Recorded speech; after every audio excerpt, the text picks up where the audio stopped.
ಬೆಂಕಿ ಅವಘಡಗಳು ಸಂಭವಿಸಿದ್ರೆ ಮೊದಲು ಕರೆ ಮಾಡೋದೇ ನಾವು ಅಗ್ನಿಶಾಮಕ ದಳಕ್ಕೆ. ಆದರೆ ಹಾಸನ ಜಿಲ್ಲೆಯಲ್ಲಿ ಅಗ್ನಿಶಾಮಕ ವಾಹನಗಳ ಕೊರತೆ ಉಂಟಾಗಿದ್ದು ದೊಡ್ಡ ಬೆಂಕಿ ಅವಘಡ ಸಂಭವಿಸಿದ್ರೆ ಅದನ್ನ ನಿಭಾಯಿಸೋದು ಸಹ ಕಷ್ಟಕರವಾಗಿದೆ. ಈ ಕುರಿತ ರಿಪೋರ್ಟ್ ಇಲ್ಲಿದೆ. ಹಾಸನ ಜಿಲ್ಲೆಯಲ್ಲಿ ಅಗ್ನಿಶಾಮಕ ವಾಹನಗಳ ಕೊರತೆ. ಅಗ್ನಿ ಅವಘಡ ತಪ್ಪಿಸಲು ಸಮರ್ಪಕವಾದ ವಾಹನಗಳೇ ಇಲ್ಲ. ವಾಹನಗಳ ಕೊರತೆಯ ಬಗ್ಗೆ ಸರ್ಕಾರಕ್ಕೆ ವರದಿ ಸಲ್ಲಿಕೆ. ಹಾಸನದ ನಗರಸಭೆ ನಗರ ಪಾಲಿಕೆ ಆಗಿರೋದ್ರಿಂದ ಜಿಲ್ಲಾ ಕೇಂದ್ರದಲ್ಲಿ ನೀರಿನ ಟ್ಯಾಂಕ್ ಇರುವ ವಾಹನ, ರೆಸ್ಕ್ಯೂ ವಾಹನ, ತುರ್ತು ಸ್ಪಂದನ ವಾಹನ ಸೇರಿ ಕನಿಷ್ಠ 4 ವಾಹನ ಇರಬೇಕು. ಇದರ ಜೊತೆಗೆ ತಾಲೂಕು ಕೇಂದ್ರಗಳಿಗೆ ನೀರಿನ ಟ್ಯಾಂಕ್ ಉಳ್ಳ ಕನಿಷ್ಠ 2 ವಾಹನಗಳು ಸೇರಿ ಒಟ್ಟು 20 ವಾಹನಗಳಿರಬೇಕು. ದುರಂತ ಏನು ಗೊತ್ತಾ? ಹಾಸನ ಜಿಲ್ಲಾ ಕೇಂದ್ರದಲ್ಲಿ ಹಾಲಿ 4 ವಾಹನಗಳು ಇದೆ, ಆದರೂ ಚಾಲನೆಯಲ್ಲಿರೋದು ಕೇವಲ 1 ಮಾತ್ರ. ಇಲ್ಲಿದ್ದಂತಹ ತುರ್ತು ಸ್ಪಂದನ ವಾಹನವನ್ನು ಅರಕಲಗೂಡಿಗೆ ಕಳುಹಿಸಲಾಗಿದೆ. ಉಳಿದ ವಾಹನಗಳಿಗೆ 15 ವರ್ಷ ತುಂಬಿದ್ದು ಕೇಂದ್ರ ಸರ್ಕಾರದ ನಿಯಮಾವಳಿ ಪ್ರಕಾರ ಅವುಗಳನ್ನು ರಸ್ತೆಗಿಳಿಸುವಂತಿಲ್ಲ.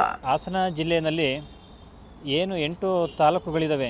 ಈ 8 ತಾಲೂಕುಗಳಲ್ಲೂ ಕೂಡ ಅಗ್ನಿಶಾಮಕ ದಳ ತನ್ನ ವಿಫಲತೆಯ ಕಾರ್ಯವನ್ನು ನಿರ್ವಹಿಸ್ತಾ ಇದೆ.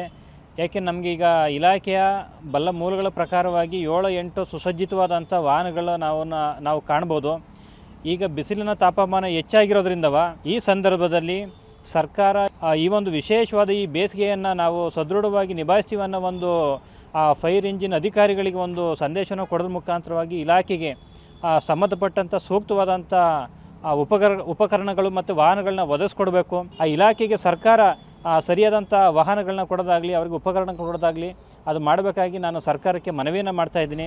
ಇದೇ ರೀತಿ ಜಿಲ್ಲಾದ್ಯಂತ ಒಂದಲ್ಲ ಎರಡಲ್ಲ ಬರೋಬ್ಬರಿ 12 ಅಗ್ನಿಶಾಮಕ ವಾಹನಗಳಿವೆ. 15 ವರ್ಷ ಪೂರೈಸಿದ್ದು ಅವು ನಿಂತಲ್ಲಿಯೇ ನಿಂತಿವೆ. ಹಾಸನ ಜಿಲ್ಲೆಯ 8 ತಾಲೂಕು ಕೇಂದ್ರಗಳಲ್ಲಿ 7 ಕಡೆ ಅಗ್ನಿಶಾಮಕ ಠಾಣೆಗಳಿದೆ. ಆಲೂರಿನಲ್ಲಿ ಹೊಸ ಅಗ್ನಿಶಾಮಕ ಠಾಣೆ ನಿರ್ಮಾಣವಾಗಿದ್ದು ಉದ್ಘಾಟನೆಗೆ ಸಿದ್ಧವಾಗಿದೆ. ಹಾಲಿ 7 ವಾಹನಗಳಿದ್ದು 4 ತಾಲೂಕುಗಳಲ್ಲಿ ಮಾತ್ರ ಜಲವಾಹನಗಳಿವೆ. ಉಳಿದ 3 ಕಡೆ ತುರ್ತು ಸ್ಪಂದನಾ ವಾಹನಗಳು ಮಾತ್ರ ಇದೆ. ಈಗಾಗಲೇ ವಾಹನಗಳ ಕೊರತೆಯ ಬಗ್ಗೆ ಸರ್ಕಾರಕ್ಕೆ ವರದಿ ಕೊಡಲಾಗಿದೆ. ಆದರೆ ಸರ್ಕಾರ ಮಾತ್ರ ಇದಕ್ಕೆ ಸ್ಪಂದಿಸ್ತಾ ಇಲ್ಲ. ಬೇಸಿಗೆ ಆರಂಭ ಆಯ್ತೈತೆ, ಬೆಂಕಿ ಅವಘಡಗಳು ಜಾಸ್ತಿ ಆಗ್ತಿದ್ದಾವೆ. ನಮ್ಮ ಹಾಸನ ಜಿಲ್ಲೆಯಲ್ಲಿ 8 ತಾಲೂಕಿದ್ದಾವೆ. 8 ತಾಲೂಕುಗಳಿಗೆ 19 ಗಾಡಿನಲ್ಲಿ ಒಂದು 9-10 ಗಾಡಿಗಳು ಎಲ್ಲ ಸ್ಕ್ರ್ಯಾಪ್ ಆಗಿದ್ದಾವೆ. ರೋಡಲ್ಲಿ ಓಡಾಡೋದಕ್ಕೆ ಎಲಿಜಿಬಲೇ ಇಲ್ಲ.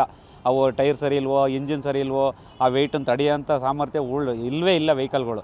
ಹಾಗಾಗಿ ರೈತರಿಗೆ ಅನುಕೂಲ ಆಗೋಂಥದ್ದು ಮೇನ್ ಇಂಪಾರ್ಟೆಂಟು ಫೈರ್ ಇಂಜಿನ್ ಬೇಕೇ ಬೇಕು. ದಯಮಾಡಿ ಈ ಸರ್ಕಾರಕ್ಕೆ ಕೇಳ್ಕೊಳ್ಳೋದಿಷ್ಟೇ, ಎಲ್ಲ ತಾಲೂಕುಗಳಿಗೂ ನಮಗೆ ವೆಹಿಕಲ್ಗಳ ಕೊರತೆ ಇದೆ. ನಾವು ಏನೇ ಅಂತ ಕೇಳ್ತಿದ್ವಿ ಅಂದರೆ ಈ ಬೇಸಿಗೆ ಕಾಲದಲ್ಲಿ ಅತಿ ಹೆಚ್ಚು ಬೆಂಕಿ ಬೀಳೋ ಅಂಥದ್ದು, ಯಾರೋ ಬಿಡಿಸೋದು, ಕಿಡಿಗೇಡಿಗಳು ಎಲ್ಲೋ ಒಂದು ಫಾರೆಸ್ಟಲ್ಲಿ ಏನೋ ಒಂದು ಅನಾಹುತ ಆದ್ರೂ ಸಾವಿರಾರು ಎಕರೆನ ಹಾಳಾಗೋವಂಥ ಮೊಮೆಂಟ್ ಇರುತ್ತೆ. ಆಮೇಲೆ ಈ ಬಿಸಿಲಲ್ಲಿ ಯಾವುದೇ ಕಾರಣಕ್ಕೂ ಫೈರ್ ಇಂಜಿನನ್ನು ಎಷ್ಟು ತಾಲೂಕಿಗೆ 5 ಇದೆ ಅಂದರೂ ಒಂದು 48 ತಾಲೂಕಿಂದ ಒಂದು 30 ಥರ ನಮಗೆ ಹೊಸ ಗಾಡಿಗಳು ಬೇಕು.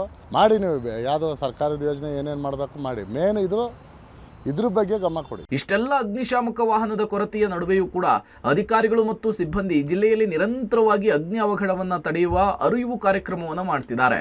ಇನ್ನಾದರೂ ಸರ್ಕಾರ ಎಚ್ಚೆತ್ತುಕೊಂಡು ಕನಿಷ್ಠ ವಾಹನವನ್ನು ಒದಗಿಸಬೇಕು ಎಂಬುದು ಎಲ್ಲರ ಆಗ್ರಹವಾಗಿದೆ. Shashidhar BC, public TV, Hassan.